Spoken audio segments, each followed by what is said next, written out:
So I'm here with Grant, the head of women and girls football at Cheshunt.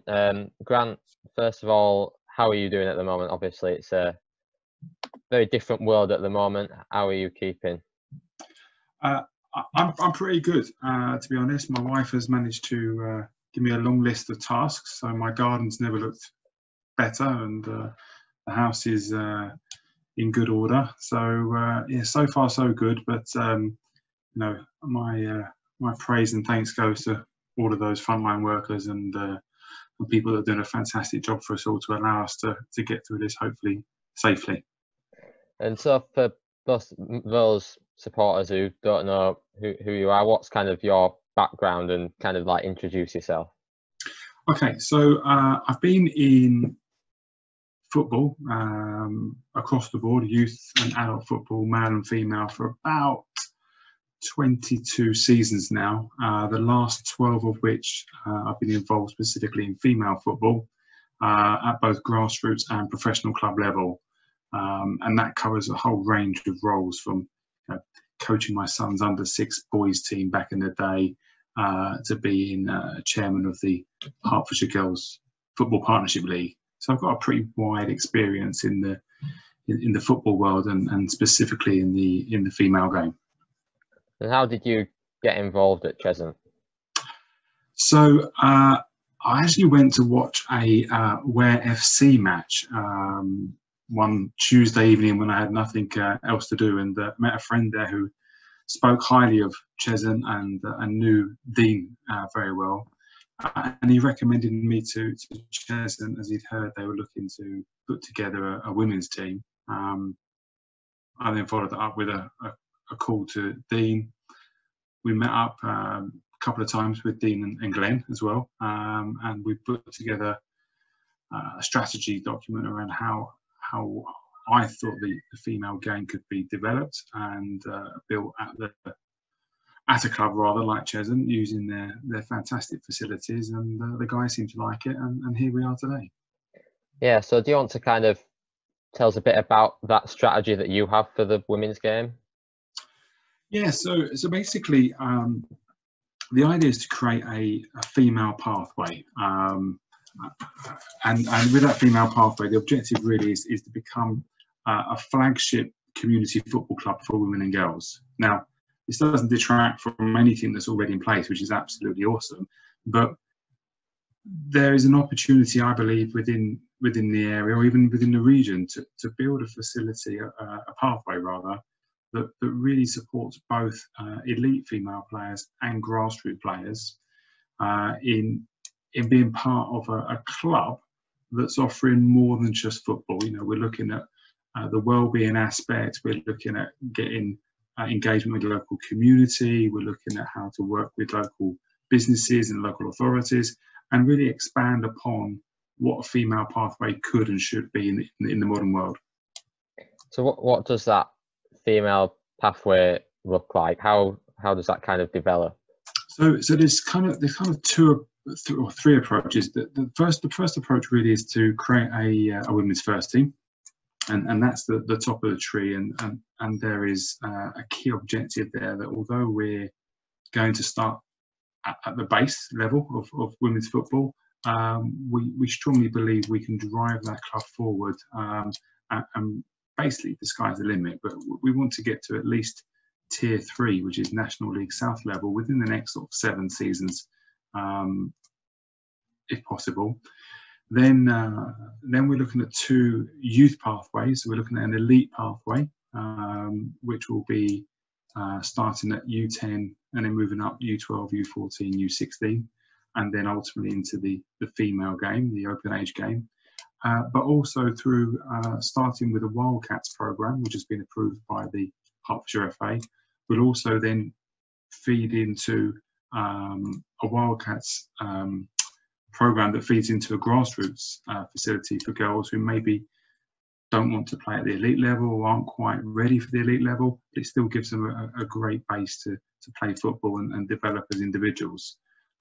In between that, we're also growing a girls development centre, which will basically be additional training for local players to come along, work with our coaches, and and develop and become better players either within the Cheshunt framework or developing them to go back and play with their own local grassroots clubs. So, kind of, for those who don't know, like, what is this, the Wildcats program? That obviously it's an FA thing, and now you'll be introducing it to Cheshunt. Yeah, it's an FA sponsored program to encourage girls to play the game between the ages of 5 and 11. It's an introduction really to the game of football, and it's built around fun, learning, and really a way to meet new friends and get new experiences. I mean, it's a fantastic program, and one that's used by many clubs around the country as part of the sort of growing the game objectives of the FA. So then, kind of taking the first steps this year, are you looking, what age groups aside from the Wildcat are you looking to introduce straight away? Are you looking all of them, or are you going to start with specific ones? No, we wouldn't have enough hours in the day to do all of them. So basically, the 2021 season, whenever, if ever, that takes place, would be Wildcats, a U10 and a U12 elite team, and a women's first team. So for the women's first team, you said they're starting at the bottom level. How not everyone's an expert on the women's pyramid. What level is that? How low down are they below the leagues that people may know? So basically, we will be in the county league. So the county league is sort of tier 6 and 7, and so we will start at tier 7 with the WSL being tier 1. So the idea is really that we wanted to build from the bottom, so we can create kind of our own culture and our own style and our own, I guess, kind of like the Amber way. We want to create our own playing style and culture within the club, and we feel it's easy to do that if you start with a clean slate. So we're happier to do that, build that up, and then obviously progress from there. So how does recruitment work for the women's team, and how do players who want to join, how do they get involved? So recruitment works quite simply. We literally are a blank canvas. We've had quite a number of players already expressed an interest to come along and trial for us when we're safe to do so. But fundamentally, they can either follow us on social media, on our Twitter page at Cheshunt FC Women, or on Instagram. But they can also go to the CheshuntFC.com website, and there'll be an expressions of interest form on there, and they can complete their details, and we'll be in touch with them once we have more news and are able to offer trial dates. Is that the same for the junior players as well? Exactly the same. Yeah, it's the same form, same process. Then obviously I assume you'll be looking for people to come in and get involved and fill some other roles within the grouping of women's and girls football. Yeah, what roles are you looking, and how can people get involved with that? So currently we are looking for a head coach to come and work with our women's first team. Again, that role has just been sort of softly launched on social media, but we'll again formalise that in the next few days, and that will go again on our website with an expression of interest form application. And we're also looking at recruiting coaches to support our elite pathway and our Wildcats program. And actually, we're also, as I said, launching a Girls Development Centre program, which is not a club, but it's a facility that we offer young girls locally to come along and receive extra high quality coaching.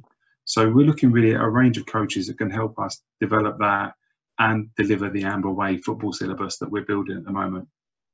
And then if we look 10 years down the line, how do you see women and girls football looking at Cheshunt? Well, realistically, we should have a number of areas. We should have probably teams at every age group from a grassroots perspective. We should have all the elite teams in place. We should have a really strong community program with local schools and Broxbourne Borough Council, providing different football options for the community. And from an open age perspective, 16 plus, we would have an education program, some development squad and first team squads, and those two senior squads will be playing National League football, which competing with locally in the region with the likes of Ipswich and Norwich and Leyton Orient and AFC Wimbledon, etc. And because of the facilities we have and are continuing to develop at the club, we'll be in a perfect place to maximise that. Yeah, obviously we know Dean and Lee, their vision for the club and what they're looking to get done. How important is that as well to assist with what you're looking to do?